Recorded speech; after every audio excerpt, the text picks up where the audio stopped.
안녕하세요. 저스티스입니다. 이번 시간에는 청나라 역사에서 절대 빼놓을 수 없는 인물 서태후의 삶에 대해서 살펴보도록 하겠습니다. 먼저 서태후의 집권 배경입니다.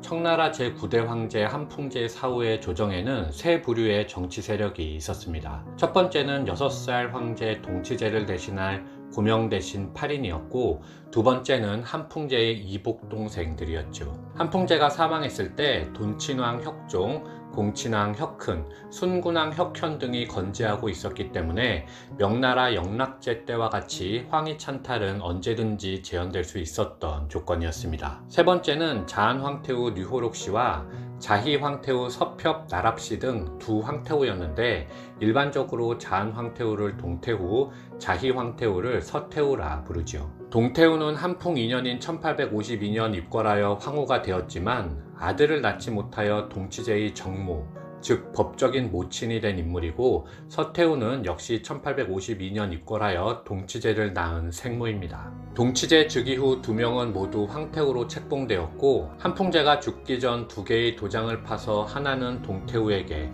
하나는 동치제에게 주며 국사에 대한 결재권을 주었지만, 동치제가 어렵기 때문에 동치제의 도장은 서태후가 관리하게 되었죠. 한풍제가 이런 조치를 취한 이유는 고명 대신들이 어린 동치제를 보살필 때 권력을 남용할 경우 이를 대비함과 동시에, 다른 한편으로는 황태후들의 권력 다툼도 방지할 목적이었는데, 혁흔 등 한풍제의 이복 동생들은 결재권이 있던 황태후 세력과 은밀히 결탁하여 고명 대신들을 견제한 것이었죠. 공친왕 혁흔과 서태후는 한풍제 붕어 후 정변을 도모하였는데, 그 내용은 피서산장에서 북경으로 한풍제의 시신을 옮길 때 운구전 혁흔과 서태후가 먼저 북경으로 가서 북경성을 장악하는 것이었습니다. 이를 신유정변이라 하고, 정변이 성공함에 따라 고명 대신들은 황제의 조서를 위조하여 서방 국가와의 신의를 잃게 하였을 뿐만 아니라, 북경이 함락되었는데도 피서산장에서 책임을 회피하며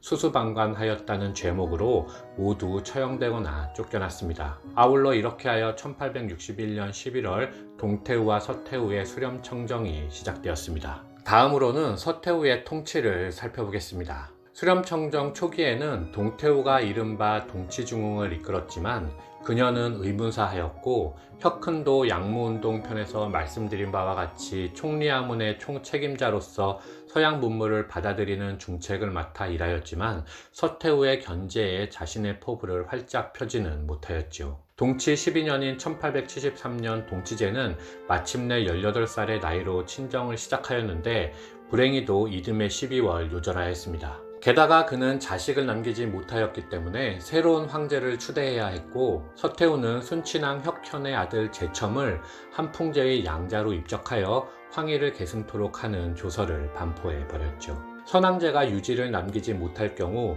만주 귀족회의를 통하여 차기 황제를 결정하던 관례 따위는 무시되었지만, 조정은 이미 서태후에 의하여 장악되었기 때문에 그 누구도 이의를 제기할 수 없었습니다. 서태후가 공친왕 혁흔이 아닌 순친왕 혁현의 아들 제첨을 황제로 점찍은 이유는, 혁흔의 아들이 황제가 될 경우 혁흔의 권력이 막강해질 수 있었기 때문이기도 하거니와, 제첨의 생모 서평 나랍 완정이 바로 서태후 본인의 친여동생이었기 때문이었습니다. 제첨이 자신의 조카이므로 그를 황제로 옹립하면 계속해서 수렴청정을 하면서 조정을 장악해 나갈 수 있었기 때문이었죠. 그가 바로 청 제11대 황제 광서제로, 황제는 4살에 불과했기 때문에 서태후의 장난감이나 다름없었고, 아울러 어린 황제가 등극하면 친왕이나 고명 대신들이 황제를 보좌하는 전통도 당연히 사라졌습니다. 게다가 광서 7년인 1881년 동태후마저 45살의 나이로 갑자기 사망하는 바람에 이후 청조는 완전히 서태후의 천하가 되어버렸죠. 서태후의 권력욕이 강했을 뿐만 아니라 청조가 망한 원인을 모두 서태후에게 뒤집어 씌우기 위하여 야사에서는 동태후의 죽음과 관련하여 서태후의 독살설을 끊임없이 제기하고 있지만, 두 황태후가 무려 20여 년을 같이 수렴청정한 점을 볼 때 그럴 가능성은 적지 않나 생각합니다. 만약 서태후가 동태후를 제거하려 했다면 동치연간에 충분히 실행할 수 있었을 테니까요. 광서 13년인 1887년 광서제가 17살이 되었고 드디어 전통에 따라 친정을 시작하게 되었지만 겉으로만 황제의 친정을 반포했을 뿐 서태후는 여전히 권력을 손에 쥔 채 황제를 꼭두각시로 부렸습니다. 그러던 중 1894년 청일전쟁이 발생하고 청나라가 패함에 따라 광서제는 패배의 원인을 곱씹었고 사회 전체를 서양식으로 바꾼 일본에 비해 중체 서용을 견지한 것이 자신들이 패배한 이유로 판단하여 1898년 교육, 사회, 문화, 군사 등 모든 면을 서양식으로 바꾸기 위한 무술변법을 반포하였지만 통치체제마저도 서양식으로 바꿀 경우 그것은 곧 자신들의 기득권 상실을 의미하는 것이었기 때문에 서태후를 비롯한 수구파가 무술정변을 발생시켜 무술변법을 무력화하였고 서태후는 광서제를 중남해의 영대에 구금시켜 버렸습니다. 국경주재 공사들이 서양 문물을 적극적으로 받아들였던 광서제 편이었기 때문에 서태후는 그를 차마 죽이지 못하고 유폐시킨 것이었죠. 아울러 이듬해인 1899년에 청나라를 도와 서양 오랑캐를 몰아내자는 의화단 운동이 발생하였을 때에는 의화단을 이용하여 눈의 가시와 같았던 서양인들을 몰아내고자 하였으나 오히려 실패하여 일본을 비롯한 8개국 연합군의 북경을 빼앗겼으며 본인은 광서제와 함께 서안으로 피난한 후 의화단에게 모든 책임을 떠넘기며 연합군과 1901년 굴욕적인 신축조약을 체결하며 복귀하게 됩니다. 그리고 1908년 광서제 사후 하루 뒤에 중국 역사상 마지막 황제인 제12대 황제 푸이를 책봉한 후 74세의 나이로 사망하였죠. 광서제의 죽음과 관련하여는 지병설과 서태후가 독살하였다는 설이 있습니다. 지병설은 강소성 출신의 명의 두종준이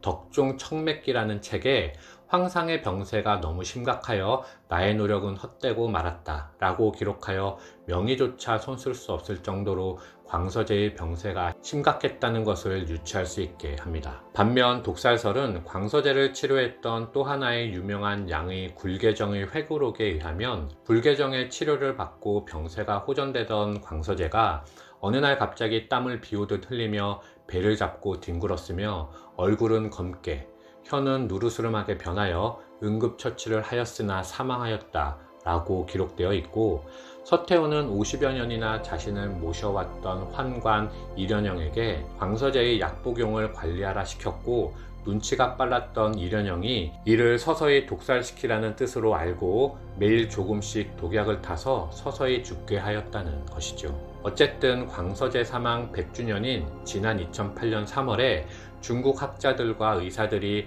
광서제의 시신에서 채취한 두발 성분을 검색한 결과 치사량에 해당하는 독극물 비소가 검출되었음을 공식 발표함으로써 광서제의 독살설에 불을 지핀 바 있습니다.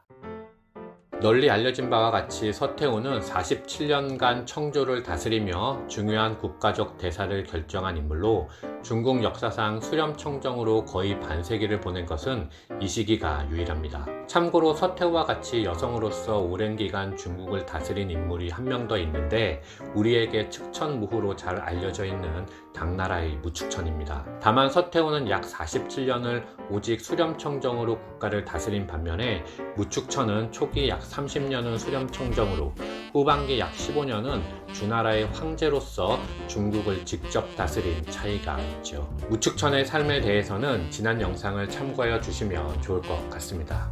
이상 서태후의 삶에 대해서 간략히 살펴봤습니다. 마치겠습니다. 감사합니다.